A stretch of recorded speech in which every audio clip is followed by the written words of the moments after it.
Village of Dalton is more than $3.5 million in the hole. Mayor Tiffany Henyard is accused of misusing money, and today she's nowhere to be found.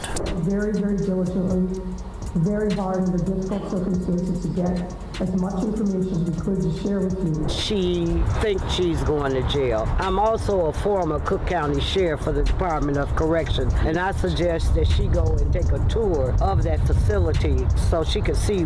He showed up smiling. Actually smiling, as if the whole town hadn't just watched him torch millions in taxpayer dollars without a shred of remorse. And there he was, sitting across from the very people he was supposed to protect. That's the level of bold we're dealing with. But forget him for a second. Let's talk about her, Tiffany Henyard. If you've even breathed near Dalton or scrolled through social media, you've heard the name. And not because she's winning awards or turning the place around. No. Tiffany Henyard went from small-town mayor to the face of one of the biggest local government scandals in years. And the wildest part? She never flinched. Not once. It all exploded when former Chicago Mayor Lori Lightfoot, yes, that Lori Lightfoot, was brought in to investigate Dalton's finances. What she uncovered didn't just raise eyebrows. It triggered full-body whiplash. The town is buried in a $365 million hole. That's not a budget issue. That's financial obliteration. And who's sitting right in the middle of the chaos? Like a queen on a throne of receipts? Tiffany. Try this on for size. $443,000 spent on Amazon. In one day. Not for emergency gear or critical supplies, just random junk and luxury nonsense. Credit card charges all over the place. No paperwork, no approval, just treating the town's budget like a personal credit card. Meanwhile, local businesses weren't being paid, police overtime was off the charts, and vendors were left in the dark. And now, federal-level accusations of actual money laundering have entered the chat. Public money, allegedly funneled into private pockets, luxurious trips, and power grabs. At first, when all this heat started, Tiffany was loud, dismissing reporters, waving off critics, flexing her status with smug, no comments. But once Lightfoot dropped her findings, silence. Vanished. No press conferences, no Instagram rants. Just gone. Her office, empty, her staff, clueless, reporters, blocked. And everyone started asking the same question. Where is Mayor Tiffany Henyard and this mess? It's not just about stolen dollars, it's about stolen trust. People believed in her. They voted for change. What they got was a con. Dalton isn't some wealthy suburb where a few missing checks go unnoticed. This is a place where every cent matters. While folks struggled to pay rent, Tiffany was living it up, booking 5-star hotels and flying first class like a celebrity on tour. The Vegas trip alone, $26,000 blown. And it didn't stop there. $99,000 in Atlanta at the Four Seasons. $133,000 in New York at the Marriott Marquis. That's not business travel, that's a lifestyle. And then it gets darker. One cop racked up $108K in overtime in 2023, then $114K the next year, on top of his salary. Another officer, $87K, then $102K in OT. What were they doing? Patrolling 24/7? The math ain't mathing. And Deputy Chief Louis Lacey, Tiffany's ride or die, he's now facing 9 federal charges for bankruptcy fraud, accused of hiding assets and lying under oath. His lawyer says the pressure's on him to flip on Tiffany. And at this point, that wouldn't shock anyone, because the loyalty around Tiffany, cracking, fast. Her once tight inner circle, staffers, trustees, longtime supporters, are either ghosting or turning on her. One assistant, Karile, broke ranks and blew the whistle, calling her manipulative, deceitful, and obsessed with image. She said Tiffany ran things like a queen in a reality show, spending recklessly, lying constantly, and treating staff like pawns. And let's not ignore the nepotism. Allegedly hiring friends and family, stuffing payrolls with inflated salaries, and giving jobs to people with criminal records. No vetting, no background checks, just vibes. And perhaps the most outrageous move? Tiffany proposed slashing the mayor's salary to $25K, but only if someone else wins. Basically saying, if I lose, the job's worthless. That's not governance. That's manipulation in broad daylight. Some trustees were reportedly handpicked. Some of her claimed endorsements? Questionable. And the documents? Yeah, some of those mysteriously vanished. Confidential papers? Gone. Dalton isn't just dealing with a mayor in crisis. It's dealing with a full-blown political firestorm. The Democratic Party she claimed was backing her. They straight up said, "Nope, not us." And then came a moment straight out of a political thriller. Robert Collins, a city employee, says, he was fired not for poor performance, not for misconduct, but because Tiffany didn't like his wife's politics.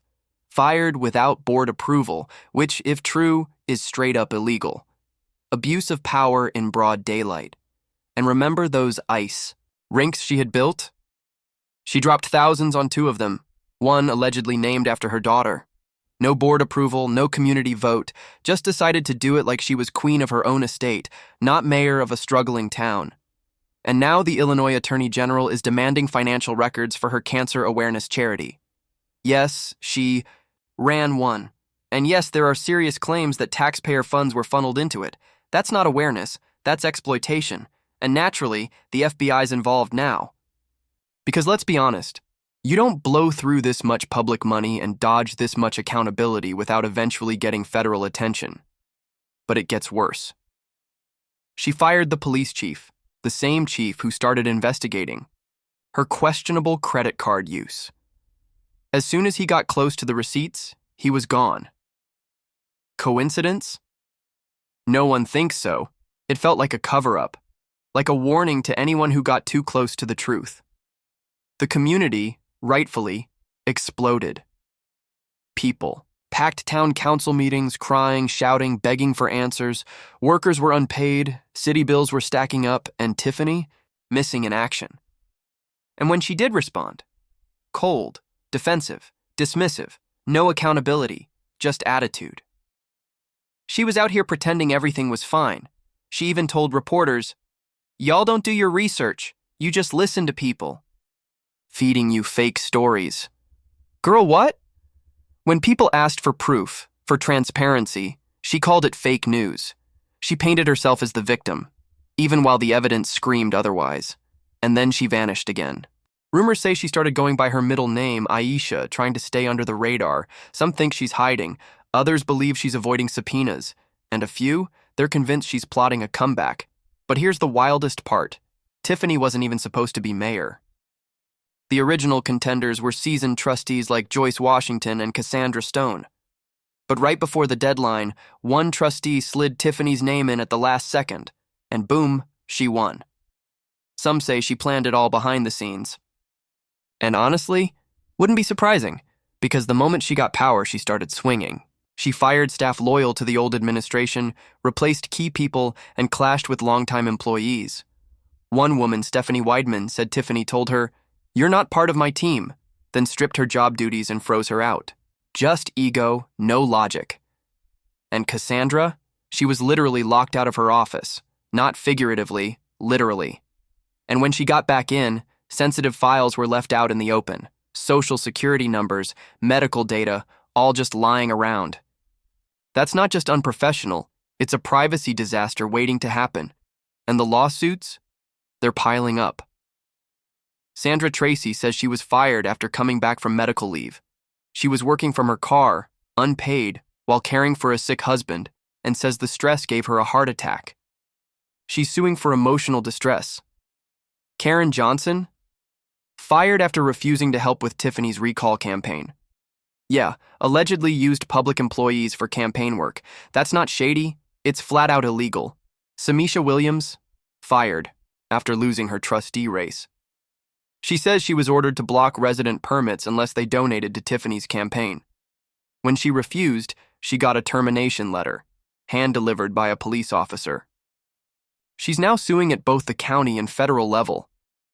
So really, how did no one stop her? Was everyone just asleep at the wheel? Or was Tiffany just that good at playing the game? Because now the pattern is painfully clear. Get power, silence. Opposition, reward loyalty, punish dissent, rewrite the rules, burn the bridges, smile for the camera, and repeat. And now that the house of cards is crashing down, where is she? Gone. But karma? Karma is circling. Kareli turning on her? That's a sign. The board rewriting spending policies? Another one. The FBI knocking, the Attorney General digging, and the public finally waking up? Oh yeah, the writing's on the wall. So what happens now? Will Tiffany Henyard go to prison? Will more whistleblowers come forward? Will the town of Dalton even survive this? We don't know yet. But one thing's for sure. This story isn't over. Not even close. And now it's your turn. Would you have seen it coming? Would you have voted for her again? Or is this just another case of power corrupting from the inside out? Because at the end of the day, this isn't just about one woman. It's about a broken system that let her rise. And the real victims? They're still there, still waiting, still hoping someone finally steps in and says, enough.